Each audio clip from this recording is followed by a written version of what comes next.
Are there any habits you'd like to drop this year? Leaving my web assignments till 3 a.m. on Monday morning. I usually go to bed really late, but I want to change this year, so I'm going to go to bed before 1 and wake up early before 9. Drinking. Procrastinating when I get overwhelmed. I'd like to stop snoozing my alarm. I want to stop picking at my skin when I'm stressed. Record shopping. Talking the talk and not walking the walk. Because quite often I come up with things I would like to change in my life, such as, having healthier habits, such as going to the gym more. I'd like to stop sleeping in too much. Wasting so much time doing rubbish to run out of time for good things. A habit that I would like to stop, and I'm in the process of stopping, is drinking after work. Checking my phone first thing in the morning. Hello and welcome to the first 2019 episode of Psych Soc O'Clock, Breaking and Making Habits. A massive thank you to the U of G students who shared some of the habits they want to shake off this year. We are Amelia Hilton, Naomi Clark. And Heather Hooper. your host for this month, and today, inspired by the new year and New Year's resolutions, we're going to be looking at habits, how to break the old and stick to the new. So, Naomi and Heather, thank you very much for coming. Oh, my pleasure. Can you tell me a bit about yourselves and what you study? And Yeah, sure. So I'm Naomi, as you probably guessed, and I'm from Newcastle. I did my undergraduate degree here and my postgraduate degree here, both in psychology, and both my dissertations looked into the role of habits. And we also have Heather. Hi, yeah, thanks for having me as well. I'm in third year studying neuroscience and psychology, and yeah, really grateful that I've been asked to do the podcast this month. Really excited about it. So, before we get started, we thought we'd try and find a definition of a habit. So, Naomi, what was your definition? Yeah, so it's really interesting because we talk about habits like every day. Everyone says, "Oh, I'm sorry, it's a force of habit," or just a habit. I do that, And it's like we all have this sort of innate understanding of what a habit is, and everyone knows what it means, But in the literature itself, it really emphasises that it's an automatic behaviour that is done in response to a particular cue in your environment. Right. But what the key thing is there, we do have this definition, but with any definition, you have to be able to use it and to apply it. And one of those ways that we want to apply it is in measuring the strengths of habits. And that's really where this interesting debate's going on.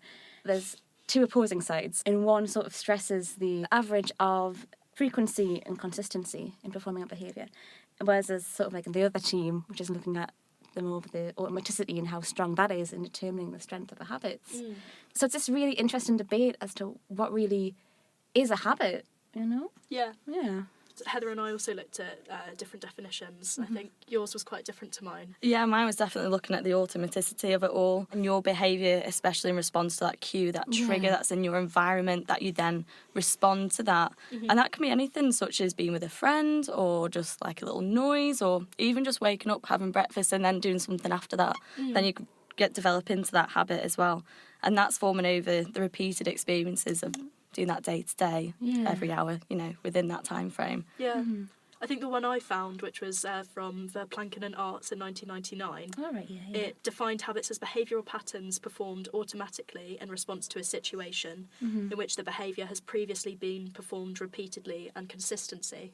So I thought that was quite interesting because some of my habits I form without even wanting to. For example, I wake up at like 7:30-ish every day, and when I try and lie in, I just can't because it's become a habit and my body's so used to that sleep cycle that when I want to sleep, I wake up and I'm like, no, please be 9. I wish I had more sleep. Bless. No, but that's interesting that you mentioned there that, even if you want to sleep in, you've got to get up, because that's one of the things that I find fascinating with habits is that once they become, that habit, once they become fully automatic, it doesn't matter what you want to do. They don't really take into consideration a change in goals or a change in, what you intend to do, that they just happen. You and your habits. So do you two have any habits that you would like to break or make this year? Yeah, I have a bad one of biting my nails. That's something I've always done as a kid. It's carried on, and whatever I do, it doesn't go, actually. I have tried, but again, I think it's one of those ingrained habits that is going to take a while to leave. Yeah. Right. So if you were to look at that, what's sort of the cue that starts you biting your nails? It's turned into like a mini therapy session. Yeah, it is, isn't it? I'm so fascinated. Sleep, biting nails. Oh gosh. Well, again, looking at the research, I kind of noticed a bit more about myself relating to it, and definitely relating to either boredom or stress being maybe a trigger of it. Okay. But one that I really want to try and make a habit, and this is quite, not typical, but like, I laugh at myself because a lot of the research that I do is into mindfulness. So I'm always going, people saying, oh yeah, it can have all these great effects, da da da da.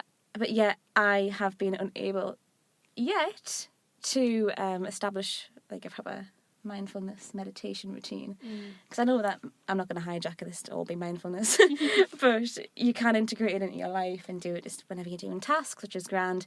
But I find that I benefit from having that sitting down 10 minutes or so just to tune out. But yeah, I still haven't got that quite knitted into the routine. Yeah. But I definitely will try. As I was saying earlier, I say indeed a lot, which started ironically, and sometimes I do that, so I started saying lol ironically as well. Yeah. And then it makes its way into my actual speech, and I really, really hate it. And I'll say, I know as soon as I've done it, I'm like, oh my gosh, I've said it again. And then I'll make my friends notice it because I'll talk about it so much, and they'll go, we didn't even know until you told us, and now it's so annoying. And then they'll start saying it as well, and then and then just chaos. all hope is lost. Abandon hope. When I was researching my definition as well, I started becoming curious about the difference between habits and compulsions. Yeah. Because it seems kind of similar in the literature I was reading. So Kurlan, Green and Biglan in 2015 actually wrote a paper about this. Oh, right. And they said compulsions are repetitive, often ritualistic actions carried out in response to an obsession, which is done to reduce anxiety or to avoid future dreaded outcomes, which is also a characteristic of obsessive compulsive disorder and other psychiatric and neurological condition, and in particular in Tourette's syndrome. Whereas I think habits, although you are unaware perhaps and they are slightly out of your control, it's not quite... I think I'd agree with that. I mean, sort of a disclaimer, I don't do clinical research, so I don't know much about OCD or OCPD. But when I was looking at it myself, it seemed that with habits, and that the difference is that you serve the behaviour. So the behaviour sort of is a thing that you do, and you have to do it, rather than the behaviour serving you, if that makes sense. Yeah. So the behaviour is sort of not only in control, but you do it regardless of the outcome in a habit, because you can't have that conscious control. Whereas I think with a compulsion, the way that I understand it at the minute is that you do that in order for the outcome, so it's quite a it's driven by a beneficial reward, whereas with habit it's just driven by automaticity.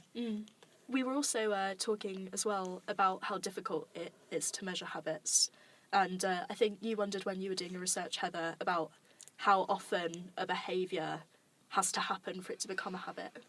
Yeah, there's a lot of conflict actually in the research of it being how many times you do it or over what kind of time frame you do it. But I think the one that is most common to everyone's knowledge or seems to have stuck is this magic 21 days that it takes to form a habit or to even break a habit.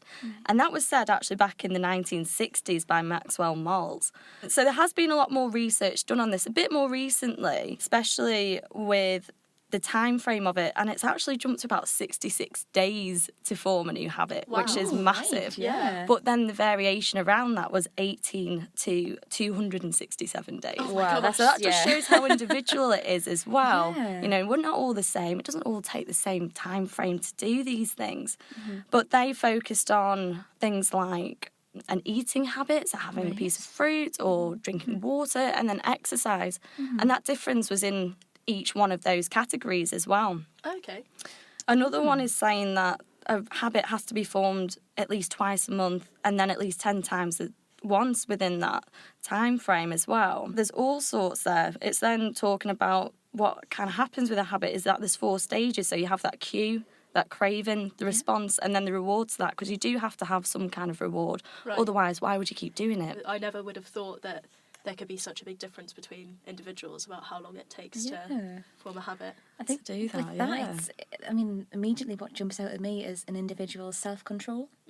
So how well they're able to, forego the immediate, rewards of perhaps, having that cookie or whatever, and think, I know I'm going to have the banana because, in the long term it's better for us. But I would really like to see what those individual differences are. But I think self-control is going to be, one of the big ones. Yeah. And I suppose your motivation behind doing it as well. So Yes, like rewards and all that. Yeah. if it's something really important to you, a very immediate health goal or behaviour change you need, which you think will be useful every day, or whether it's just something small which you'd quite like to pick up, I think that would probably make a difference. Are there any kind of behaviours that you adopt when you try to pick up a new habit to try and develop one? Either of you? Yeah, if I was going to do something, I think I'd have to do it at the same, not same time, but the same context each day. So after breakfast, say if I was doing a bit of meditation, it would definitely have to be at a certain context each day. Yeah. What about yourself? What would you do? I started trying to take multivitamins this Oh, year right. Oh, good. because I became vegetarian at the start of university and wanted to make sure I was getting all of my vitamins. Absolutely. So I bought this massive tub of vitamins and I keep it by my desk so that it's one of the first things I see when I wake up in the morning and pack my laptop away. And that's worked quite well, actually. I don't think it would work, like you were saying, if it was in the kitchen or something, but because it's there immediately when I wake up. And there was some research that I read where it was on about, how these cues are seen and, even just doing little things as, having the fruit on the table rather than putting it in, somewhere if you don't really see it, and swapping and arranging these cues around. But yeah, for myself, I tried, again, putting in the meditation and just trying to put in jogs. And I think what's important for me is, like, the context, like you were saying. So, after I come home from uni, right, okay, jogging shoes, going out for a little jog, or, just before you go to sleep, which I know is dangerous in meditation, but having just, a couple of, 10 minutes or so just to, unplug and unwind. Yeah. I guess that helps integrate it into your routine as well. Exactly, yeah. It's a nice little segue into a little study. For the life of me, I can't remember who it was, and I must apologise. But they were looking at establishing a flossing routine. So my dentist has told me to do that. Yeah, and I was same as well. I'm like, oh gosh. So these people wanted to, get flossing into their sort of habit itinerary sort of thing. And it was found that if you actually integrate it into your routine, and I believe it was those who flossed before they brushed their teeth were more successful in in persisting in that behaviour than those who flossed after they brushed their teeth. Because it was still part of the routine, they still hadn't finished it yet. Yep. Okay. So rather than getting to the end of the routine, brushing your teeth, okay, well that's me. You're done. I'm done. So Naomi, you looked into some potential links between personality and habits. Yeah, there's actually a lot of really interesting research connecting both. So looking at behaviour from sort of the Big Five approach, the OCEAN acronym, neuroticism, so that propensity to really experience sort of negative emotions, seems to be linked with what I would sort of say are quote-unquote sort of bad or detrimental behaviours. Okay. I say bad in the sense that it's detrimental to your health, not, some sort of morally bad thing, but detrimental to your health or to the health of others. For example, substance abuse, poor sleep hygiene, emotional eating as well. And some researchers, Tice and Bratislavsky, they posed a little interesting explanation for this, and it's because with individuals who have higher trait neuroticism, they tend to focus on these negative emotions a lot more. And because they're really focused on it, they really wanted to get rid of it straight away. So they're more likely to do a behaviour for the immediate benefit of reducing that emotional distress rather than sort of the long term. So it's sort of weighted in favour of the immediate effects, focus more on that. And because of that, they can, as I say, we can do behaviours that maybe are not so good in the end, but do have this strong, pleasant benefit immediately. Kind of like the marshmallow effect of habits. Oh. But on the flip side, we also have, conscientiousness. So with conscientiousness, it's actually been found that it explains about 29% of the variation in the performance of health behaviours. Wow, okay. So yeah, so it's, it does have a little, That's quite a big significant influence. effect. Yeah. And those who have higher trait conscientiousness are more likely to have breakfast in the morning, less likely to, routinely consume dessert, and have better sleep schedules overall. So there is this sort of relationship going on between them, but we all know that, correlation isn't causation. But also another thing that I came across, and I want to hear your opinions on this, Watson, our little Watson behaviourist. Yeah. He said that personality is the end product of our habit systems. It's not like the personality that determines the habits, but the habits that informs your personality. I don't know how much I agree with that, because I think some personalities make you more predisposed to develop certain types of habits. Right. Although I guess you could say that maybe you have one habit which then encourages you to have a certain personality trait, and then it kind of spirals. Or tit-tatting between each other, and they kind of encourage each other between the personality and the habits. But that does make sense, because something that I looked at was saying that you're constantly having that loop of that cue, the cue, response, cue, craving, response and reward, and that's running all the time. So essentially just tiny things that maybe we don't consider a habit, but you come to a block in your essay and you think, oh, I'm a bit stuck. You look at your phone and then go on social media, and every time then you get a bit stuck, then you go on your phone. So I don't think that as a habit as you're doing it, but then I guess that you might develop a bit of a personality of procrastination from that. So that would make sense to have that. No, that's a really interesting point.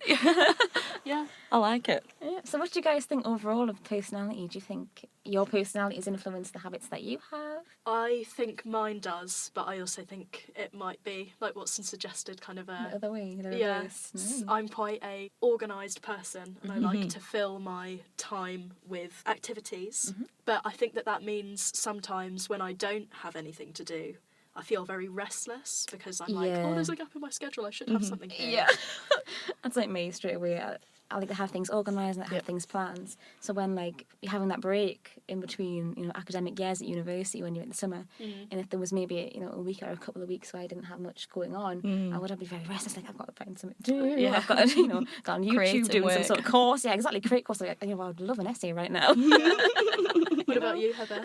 Yeah, definitely. I'm a bit restless. People make that joke at me at work. Like, Heather, just stand still. Have a chat with me. Do something. Like, no, must be doing something all the time. However, when I'm out of that work situation, and maybe in my flat, maybe I don't do anything for a few hours. It's completely different. So I wonder if that's again, the context. The context coming back to that, and the environment, and again, who you're with as well. So I think maybe, which really intrigued me, that my work friends thought I had a completely different personality to them when they saw me out of a work context. So habits that I have at work and then habits I have out of work kind of then changes the perception of your personality to people then maybe. Speedy studies. In this segment, we have 60 seconds to describe a psychological theory, phenomenon or study before the timer runs out.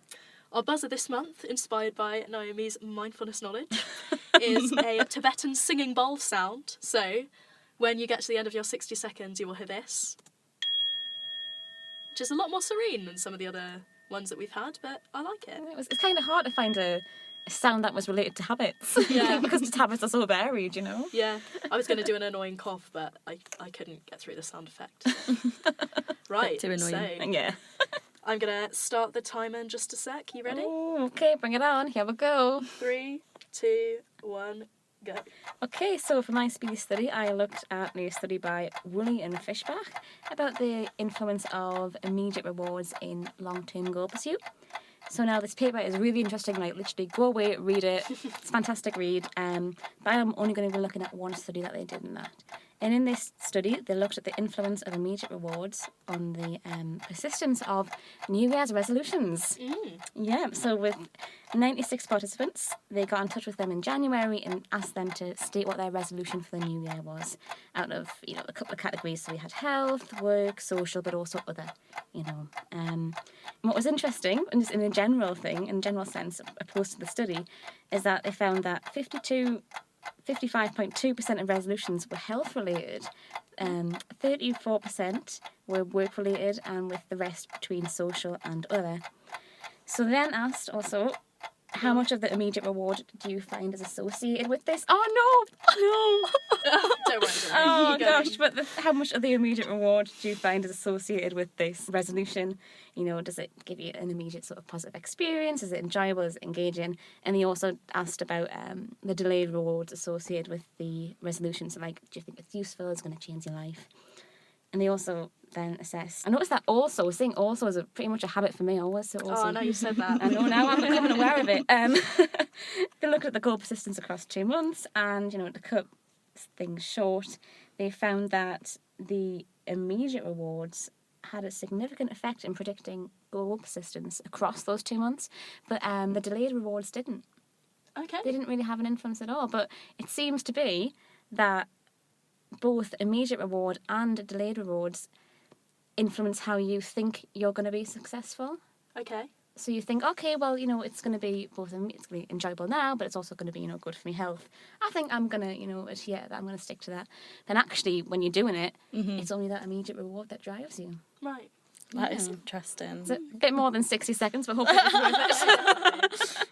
Let's see if you can make 60 seconds, Heather. Right, I'm Are ready. you ready? 3, Challenge accepted. 2, 1, go. Okay, so my research was on Dry January, which I probably should have done, to be honest, looking at my actions, by Dr. Richard Device. So 857 British adults completed this Dry January challenge.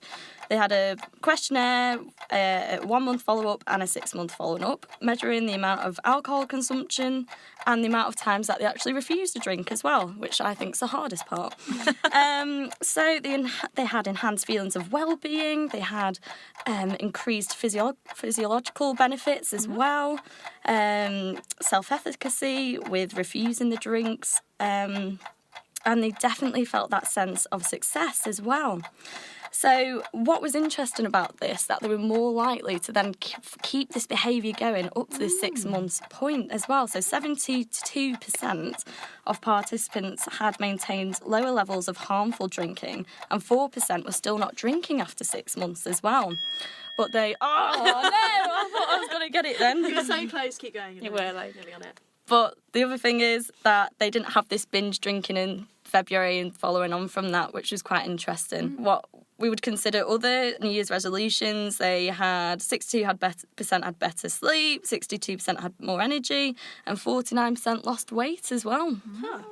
It became, rather than Dry January, like Dry January to February, March, April, May, June. To June. January to June. Maybe I should give that a go. Yeah. Dry February? It's not as catchy, is it? Right, now it's my turn. Yeah. Right, go on then. Even. 3, 2, 1. I looked into whether people actually stick to New Year's resolutions, and I found this 2016 paper by Woolley and Fishback. So they looked specifically at New Year's resolutions with multiple studies, including 400 participants in total. In study 1, they surveyed people following New Year's resolutions to assess their persistence after 2 months. Study 2, they assessed students' persistence in studying at a library. I think we might have used the same study. Yeah, we have. Let's have. I'll keep but going. You're doing all the other studies, that's fine. Go, 30 seconds. Well, you've heard about study 2. Study 3, they measured gym goers' evaluation of immediate and delayed rewards. And study 4, they looked at robustness of this effect through long-term engagement, which was looking at green vegetable consumption over a week and exercising over 3 months. And in study 5, they looked at the timing of reward measurement in anticipation or retrospect and predicted immediate rewards more strongly predict persistence and healthy behaviour, which they measured using caloric consumption. 2, 1. I was definitely the worst. I didn't even get onto my results. But I think I won by default if you both did. You did, no. So they found for study 1, people reported being more successful at pursuing their New Year's resolutions when it provided immediate rewards, like Naomi said. Study 2, again, immediate rewards predicted persistence in studying. In study 3, the gym goers' evaluation of immediate rewards predicted persistence in their cardio workouts. When they were enjoying their cardio workout more, they continued doing it for longer. At study 4, their immediate rewards predicted weekly exercising over 3 months. So again, if they enjoyed the exercise, they were more likely to do it more times over 3 months. And healthy eating over a week. So if they liked healthy food, they were more likely to eat it. And then in study 5, both the anticipated and experienced immediate rewards predicted healthy food consumption. But interestingly, in their meta-analysis, they found that it did. So even though in the studies they did, they didn't find that sort of long-term goals helped to inspire people to continue New Year's resolutions. In most of the literature they looked at, that was the case. I also had a question about this study because they used carrot consumption as like their only measure of this 5th study. And like, what if you don't like carrots? What if you like healthy eating but like broccoli instead? I haven't met anyone who doesn't like carrots actually yet. But Okay. I think for me it depends how they're cooked. Yeah. I think for me, yeah. I can't eat them raw. I'm one of those people I'm who the opposite. like looks at the little carrot and cucumber with the hummus, and I think, well, I can do good with the cucumber, but the carrot, No. just kind of get away with it. Out with the old. Now we're going to look at how to shake off unhelpful habits. Heather, what can you tell us about how habits are broken? So a bad habit is usually something that you definitely want to get rid of. But firstly, you need to have that realisation and awareness to realise that you actually have that habit to then want to break it. So that's becoming aware of, like we were saying earlier, about the cues, who you're with, the environment, and maybe a trigger. I was reading that this woman, every time she was unloading the dishwasher, she'd start to have negative thoughts about herself being a bad mum. So she realised that trigger and cue was actually her just opening the dishwasher door. Wow. And instead, when we were talking about mindfulness earlier, she then just did mindfulness while she was doing the dishwasher instead. So essentially, old habits never die. Old habits die hard. But rather, you're masking them with a new habit, a healthier one or something more rewarding. So essentially, you're just rewiring the brain to then have this new habit that then is associated to that cue or trigger that the old one was associated with. But the biggest one that kind of seems to stump people is that if you've missed that gym session that you're going to go to each day, or if you ate something unhealthy, is then just to go, right, I've done it wrong, that's it, may as well go back to my old way. But the biggest thing to then break that habit is to go, right, just accept. We're all human, make a little mistake here and there, don't we? And then continue, because it doesn't mean you've completely failed at all. Yeah, it doesn't get rid of all the hard work you've done up to that point. Absolutely. Exactly, yeah, and that's a little side note of mindfulness today. One of the reasons why I really think mindfulness could be used with habit formation, because not only is it, bringing this awareness to what you're doing, but also can help foster self-compassion. You are inevitably at some point going to, slip up and have that. But when you encounter that, you can just think, you know what, well, I've come so far, I've done so much, this is just one event. It doesn't mean, I have to give up completely. Did you look at implementation intentions? Yeah. So one of the big things to emerge in the literature when looking at how to break habits are these things called implementation intentions. And it's a very fancy name. And it really is these little if-then rules that we have. So let's say you want to eat healthier. And you know that every morning you always go to the coffee shop and you're always tempted to buy like the muffin or something. So in your head you'll think, right, well, if I go to the coffee shop, then I will, buy a banana, or, I will not buy the muffin, something different. So you're trying to, like you were saying, form a different behaviour associated with that cue. So it's very much an if then. However, they found that for really strong behaviours, these if-then intentions, these implementation intentions, might not be sufficient enough to break it. And that one of the things that emerges in this literature is that when you are trying to break something that is a strong habit, from my own sort of looking at it all, these strong habits usually have like a lot of cues associated with them. Yeah. So if you're meant to change your behaviour to be more healthy, and you have a lot of these cues, you've got to have a lot of these if-then intentions. So if because the more specific it is, the better for each intention. And they found that having all these implementation intentions for one behaviour isn't that good. You should really just stick to the one. Right.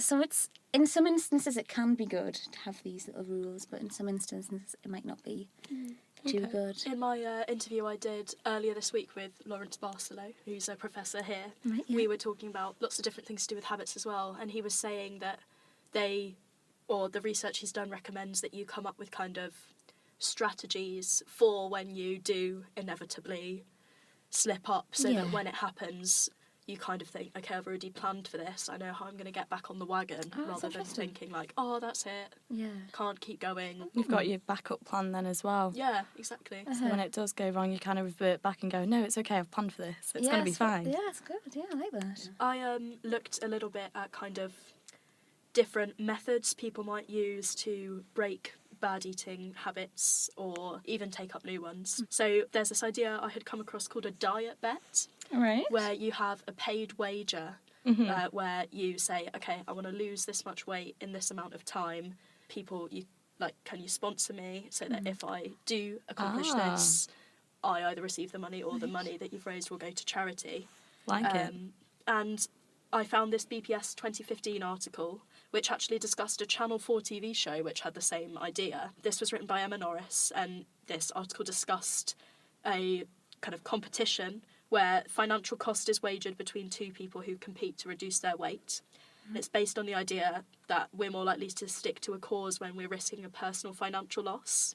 So at the beginning, to make sure it was fair, they had competitors with similar overall fat percentages, and something I thought was good about this show was they were competing to lose body fat, not overall weight. Yeah, because it can, you lose muscle mass as well. Yeah, exactly. Points, yeah. They had to be consuming at least 1,200 calories a day to stop crash dieting, because that's not sustainable either. Yeah. And they weren't told how long the experiment would last to promote sustainable life changes, which ethically is kind of... I can see the perhaps motivation behind that choice, but also it's not great to be not forced into a challenge. I agreed to do it, but it must have been difficult at to points not know when it's going to end. Yeah, to try and plan that stuff. Yeah, I don't think that TV show actually ever got made. So, so they had the idea of it. Yeah, then another idea I came across which is kind of similar in this study I really liked, which was called Get Thee to the Gym. Get Thee to the Gym. And it was a field experiment about improving exercise habits. Right. It was written by Conslif Isjin. I'm sorry, I've probably pronounced that wrong. I love psychologist names. They always make it easy for you, don't they? Yeah. And Fitzgerald in 2017. And they got 181 infrequent gym goers at the University of Westchester who went an average of less than once a week before the experiment to either work out in teams or individually. And they found that participants in teams exercised most, and most research finds people are more motivated when others are relying on them, so that's kind of where it comes in with the diet bet. Right. And people are also less willing to disappoint people they know, so if friends worked out together, they were more likely to attend, but when they were put with an anonymous partner, it was less effective. Okay. So I guess the takeaway from that would be, if you're trying to get rid of an old habit or develop a new one, tell people that you care about that you're going to do it, so they can hold you accountable to your new habit. And finally, I looked at a University of Aberdeen study by Rakow, Schultz and Hornung in 2016, where people paired up into fitness buddies, and they were divided into two types, which was either emotional support, where they were like, yeah, you can do it, it's great, or personal instrumental. cheerleader. Exactly. Yeah, oh yes.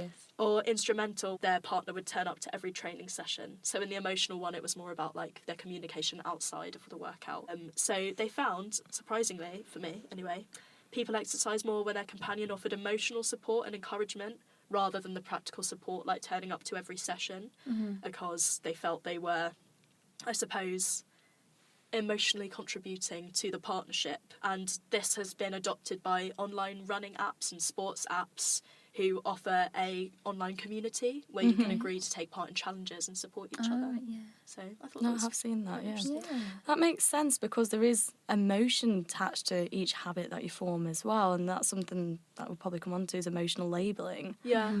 And distinguishing what emotion you have when you do that. So definitely having that emotional support would make a lot of sense, yeah. Yeah.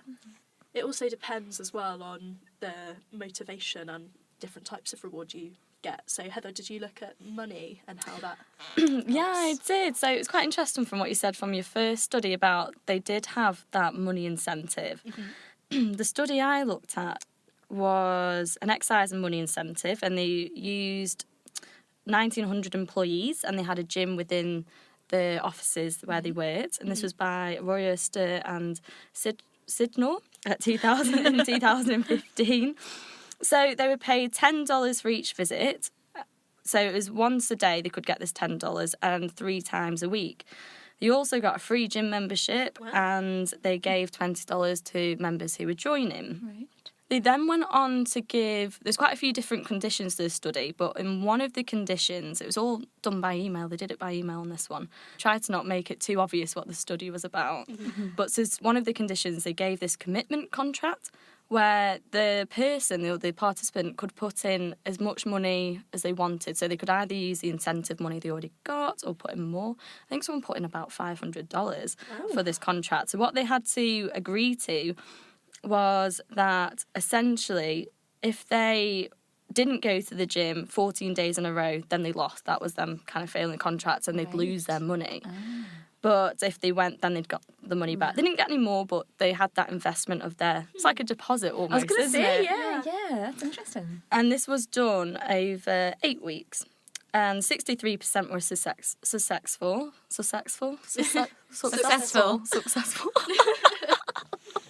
Why was that really hard? But the thing was afterwards, which unfortunately we did find with the drinking habit, is that once that financial incentive had gone, the habit also stopped as well. So there wasn't that long-term ongoing thing with it. But something, going back to apps, which is something that is very prevalent in our society, isn't it, is sweat coin. So every 1,000 steps, it generates 0.95 sweat coins. And then you can buy things such as a TV on this online currency or get money off or vouchers. And again, the Institute of Digital Healthcare at the University of Warwick has analysed that from 6,000 users of the app, there was a sustained average increase of nearly 20% in daily step. So, and that was over a 6-month period. So that's showing that it is ongoing if you develop that habit and you've got that incentive as well. And Naomi, you did some research into how mindfulness can help dismantle old Yeah. So finally we've come to that point. So as I said before, some of my research is done looking at habits, but a lot of my current research is looking into mindfulness. And one of these ways that I really, really want to look at mindfulness is how it can affect habits and the behaviours that we have. So talking about, going back to those implementation intentions before, we can always have this intention to change our behaviour. Think, oh, you know what, I want to go out for that run, or I want to, walk more instead of getting the bus. But there's something that we see called the intention behaviour gap. And that is sort of a disconnect between, you intend to do something, but you don't really do the behaviour. Right. It's like, well, I really, really want to go for that jog, but then you just, stay on the sofa and watch Netflix. Yeah. That's sort of like the intention behaviour gap. And a lot of researchers have sort of led to the idea that mindfulness could be used to help bridge this gap. Especially the work by Esther Papiers has actually looked at this gap and suggested ways that we could bridge it. So without going into too much about behaviours, I could totally geek out about this, but I'll try and keep it short. Do you guys know about, you probably do, dual process theories of decision making and behaviour? I don't think so, if you could explain. Yeah, sure. So this is the theory that human behaviour is determined by two systems that we have in our little brains. So we've got system one, and that is very much the automatic response. So we see it's like a stimulus, and then boom, automatic behaviour is done. But we also have system two, which is the more of the deliberative thinking, thinking about, the positives and negatives, pros and cons, etc. And then, formulating a decision about what you do. So you've got these two contrasting systems. And the way I see it is that habits, these live in the system one. Yeah. These are the automatic ones. You don't really have conscious control over it. I mean, there was one great study by Neil and colleagues in 2011 that showed that if you had a habit of eating popcorn at the cinema, you were actually going to eat more popcorn and continue eating the popcorn even if it was stale.